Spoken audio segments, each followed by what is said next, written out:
إن للمتقين عند ربهم جنات النعيم.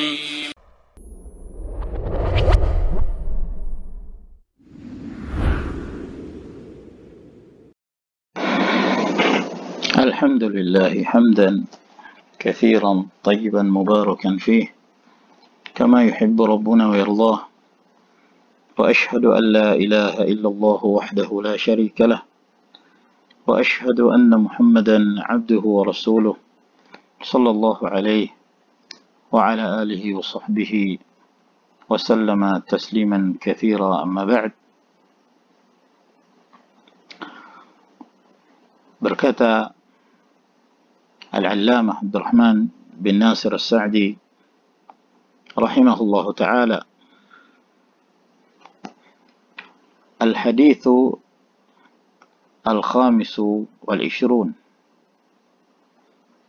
hadith yang ke-25.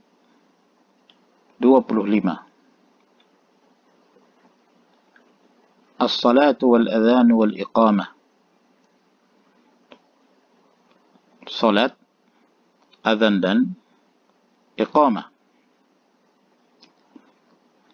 An Malik ibn al-Huwairith radhiyallahu anhu qala qala Rasulullah sallallahu alaihi wa ala alihi wa sallam, sallu kama ra'aytumuni usalli, wa idha hadaratis salatu falyu'adhdhin lakum ahadukum وَلْيَأُمَّكُمْ أَكْبَرُكُمْ.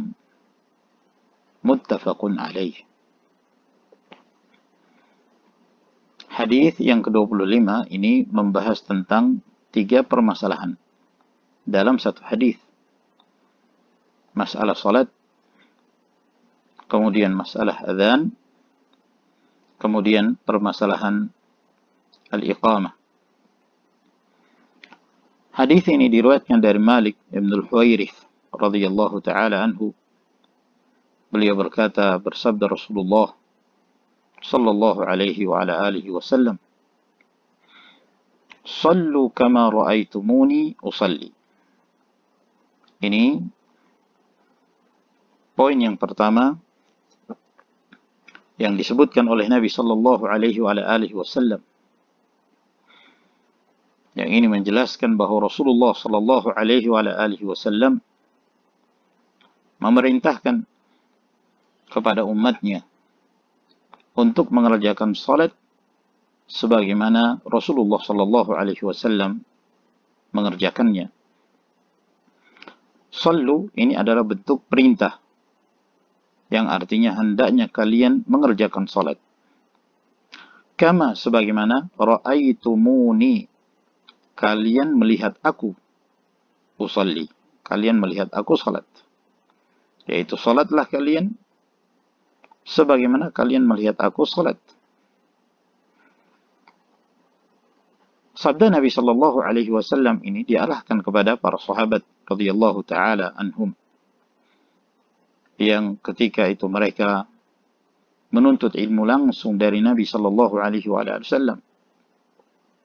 Ketika itu Malik ibn al-Huwairith bersama dengan beberapa sahabat yang lain, mereka tinggal beberapa lama di sisi Nabi sallallahu alaihi wasallam dan mempelajari berbagai macam permasalahan agama, termasuk tentang permasalahan salat. Setelah mereka mempelajari tata cara salat Nabi sallallahu alaihi wasallam, maka Nabi sallallahu alaihi wasallam memerintahkan mereka untuk mengerjakan salat sebagaimana Rasulullah sallallahu alaihi wasallam mengerjakannya. Dan perintah kepada para sahabat adalah perintah untuk seluruh umat Rasulullah sallallahu alaihi wasallam. Maka ini menerangkan kepada kita bahwa di dalam pelaksanaan salat merupakan perkara tauqifiyah. Seorang tidak diperbolehkan melakukan satu amalan kecuali apabila dia mengetahui dalilnya dari Nabi sallallahu alaihi wasallam.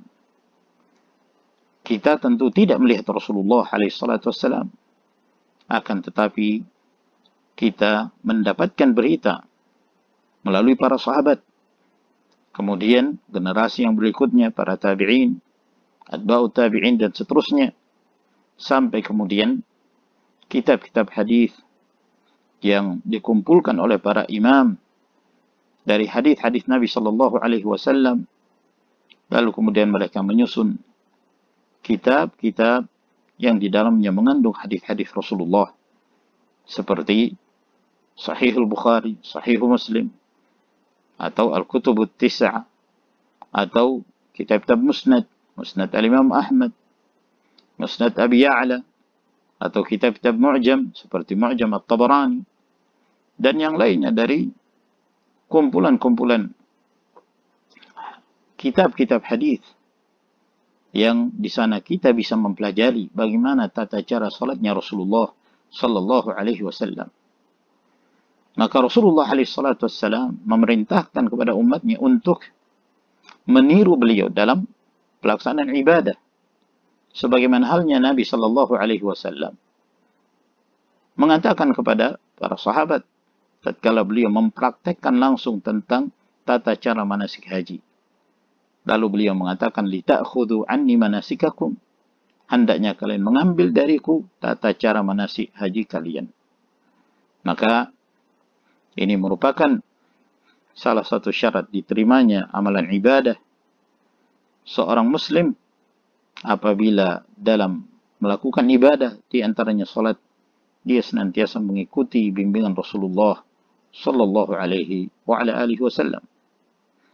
Yang kedua, wa idza hadaratis salatu, dan apabila hadir, tiba waktu salat, falyu'adzin lakum ahadukum, maka hendaknya salah seorang kalian itu mengumandangkan azan. Maka di dalam hadis ini menunjukkan disyariatkannya. Dan bahkan di sini Rasulullah sallallahu alaihi wasallam menyebutnya dalam bentuk perintah, falyu'adzin, maka hendaknya mengumandangkan azan salah seorang kalian untuk menegakkan salat. Maka hadis ini dijadikan dalil oleh para ulama bahwa sebelum menegakkan salat 5 waktu, mengumandangkan azan merupakan perkara yang wajib. Oleh karena itu Rasulullah sallallahu alaihi wasallam memerintahkan kepada para sahabatnya apabila memasuki waktu salat, maka hendaknya salah seorang di antara mereka mengumandangkan azan. Maka hukum mengumandangkan azan sebelum menegakkan salat adalah fardu kifayah, yaitu apabila salah seorang di antara mereka telah mengumandangkan azan, maka telah gugur kewajiban bagi yang lain. Tidak diperintahkan bagi setiap orang yang hendak mengerjakan solat dia sendiri yang mengumandangkan azan, namun salah seorang di antara mereka itu sudah mencukupi. Dan di sana ada adab-adab, ada aturan-aturan yang berkaitan dengan hukum-hukum seorang yang mengumandangkan azan.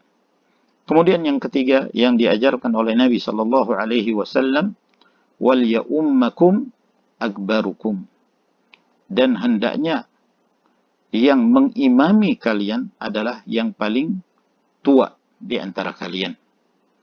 Yang paling tua di antara kalian. Maka di sini Rasulullah sallallahu alaihi wasallam menerangkan tentang siapa yang lebih berhak untuk menjadi imam. Dalam hadis yang diriwayatkan oleh Imam Muslim, Rasulullah sallallahu alaihi wasallam mengatakan, "Ya ummul qauma aqra'uhum li kitabillah. فإن كانوا في القراءة سواء فأعلمهم بالسنة فإن كانوا في السنة سواء فأقدمهم هجرة أو إسلاما." Dalam riwayat yang lain, فإن كانوا في إسلامهم سواء أو في هجرتهم سواء فأكبرهم سنا, bahwa hendaknya yang menjadi imam di antara satu kaum adalah yang paling menghafal kitabullah azza wa jal dan paling pandai di dalam membaca Al-Quranul Karim. Apabila mereka dalam hal membaca itu sama, maka yang paling mengerti tentang sunnah tentang hukum-hukum yang diriwayatkan dari Rasulullah sallallahu alaihi wasallam.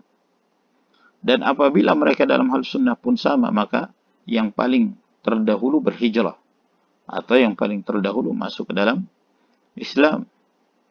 Dan apabila mereka pun sama dalam hal hijrah atau ke Islam, maka yang paling tua usianya.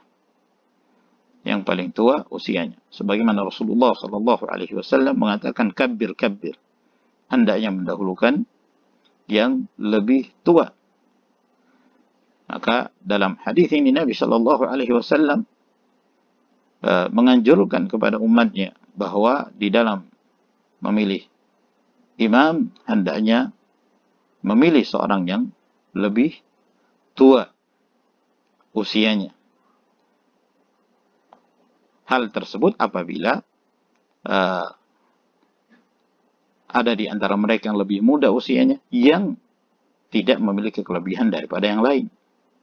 Adapun jika seorang yang lebih muda ternyata dia lebih banyak hafalannya dan lebih pandai di dalam membaca kitabullah azza wa jalla daripada yang tua, maka dia lebih didahulukan berdasarkan hadis yang telah kita terangkan tadi.